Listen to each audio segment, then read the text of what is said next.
हे भगवान, भगवान श्री कृष्ण ने देवकी के गर्भ से वसुदेव गृह में अवतार लिया। बड़ी सुंदर सुंदर व्रज लीलाएं की, द्वारिका लीला की, मथुरा लीला की।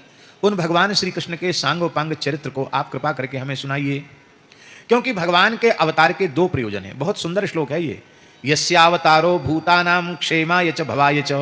भगवान के अवतार का प्रयोजन है क्षेमाय च भवाय च। दो प्रयोजन है भगवान के अवतार का, जीवों का, आश्रित जीवों का परम कल्याण, और भवाय का अर्थ है कि उनका परमोत्कर्ष। ये परमोत्कर्ष क्या है? भवाय, प्रेममयी समृद्धि ही परमोत्कर्ष है। उनके हृदय में प्रतिक्षण वर्धमान प्रेम का प्रकट होना। तो प्रतिक्षण वर्धमान प्रेम को प्रकट करने के लिए भगवान ने अवतार लिया है, जीवों का परम कल्याण करने के लिए अवतार लिया है। धर्म की स्थापना उनके संकल्प से हो जाएगी, दुष्टों का संहार भी उनके संकल्प से हो जाएगा। अरे उनके संकल्प से अनंत अनंत ब्रह्मांडों में प्रलय हो जाता है, तो दुष्टों का संहार नहीं होगा क्या? पर प्रेमियों का परम कल्याण वो तो भगवान के अवतार लेने से ही होगा। संकल्प से रावण का वध कर सकेंगे, पर क्या अपने संकल्प से भगवान सबरी को संतुष्ट कर पाएंगे? क्या अपने संकल्प से भगवान केवट को संतुष्ट कर पाएंगे? क्या अपने संकल्प से भगवान हनुमान जी को संतुष्ट कर पाएंगे? इन निष्काम प्रेमियों को तो हृदय से लगाने के लिए भगवान को अवतार लेना ही पड़ेगा।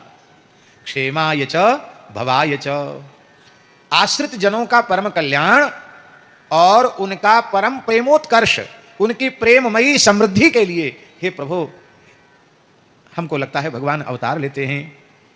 हे भगवान, उनके मंगलमय नाम का उच्चारण कोई जीव कर लेता है तो वह भी संसार चक्र से छूट जाता है।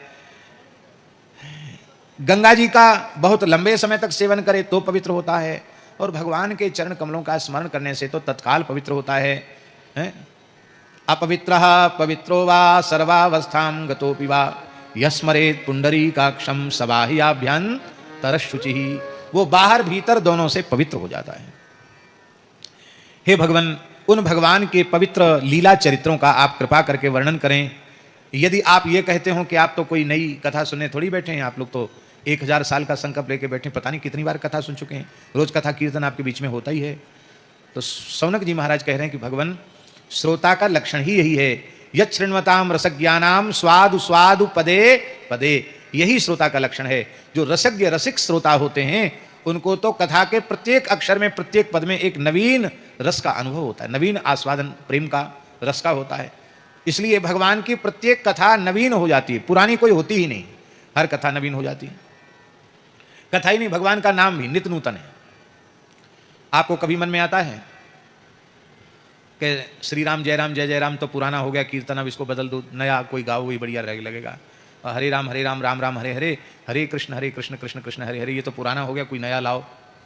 गोविंद जय जय गोपाल जय जय तो बहुत पुराना हो गया, अब कोई नया खोज के लाओ। ऐसा कभी आता मन में? जितना गाते चले जाओ, जितना पुकारते चले जाओ, उतने ही रस की और प्रेम की वृद्धि होती चली जाती है।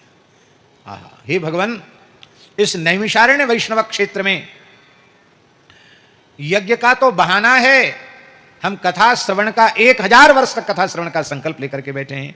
इसका मतलब है कि हे वक्ता महोदय, आपको भी जल्दी नहीं करनी है कि 1 सप्ताह में पूरा करना, कि महीना भर में पूरा करना। हम तो 1000 साल के लिए बैठे हैं। आप सुनाओ, कितना सुनाओगे? बोलो भक्तवत्सल भगवान की। कथायाम सक्षणा हरे, हरे कथायाम सक्षणा। हाँ, भगवान की कथा में हम सब सक्षण हैं।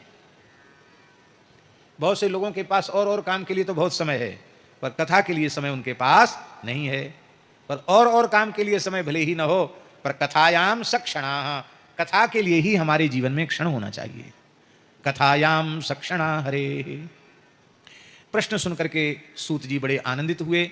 उन्होंने भगवान शुकदेव जो उनके गुरुदेव हैं उनका स्मरण किया, उनके चरणों में प्रणाम किया, पुनः मंगलाचरण किया और कहा कि हे ऋषियों, आप तो परम कल्याण के स्वरूप हैं, हमारे ऊपर कृपा करके आपने इतने सुंदर प्रश्न हमसे पूछे हैं। हमको भगवत भागवत चरित्र श्रवण कराने का सौभाग्य आपने प्रदान किया है। वस्तुतः भगवत संबंधी प्रश्न श्रोता वक्ता सबको पवित्र कर देता है। सवै पुंसाम परो धर्मो यतो भक्तिर्धोक्षजे अहैतुक्य प्रतिहत ययात्मा संप्रसीदति, वही परम धर्म है जिसका आचरण करने से भगवान के चरणों में अहेतुकी भक्ति हो जाए और उसी से वस्तुतः अंतःकरण की शुद्धि होती है, भगवान की प्रसन्नता प्राप्त होती है। भक्ति के दो विशेषण हैं, एक अहेतुकी और दूसरा विशेषण है अप्रतिहता। अहेतुकी माने जिसमें कोई हेतु नहीं है, कामना नहीं है, वो भक्ति अहेतुकी। और अप्रतिहता माने होता है जिसमें किसी भी प्रकार की बाधा न उपस्थित हो, विघ्न उपस्थित न हो, अव्यवहित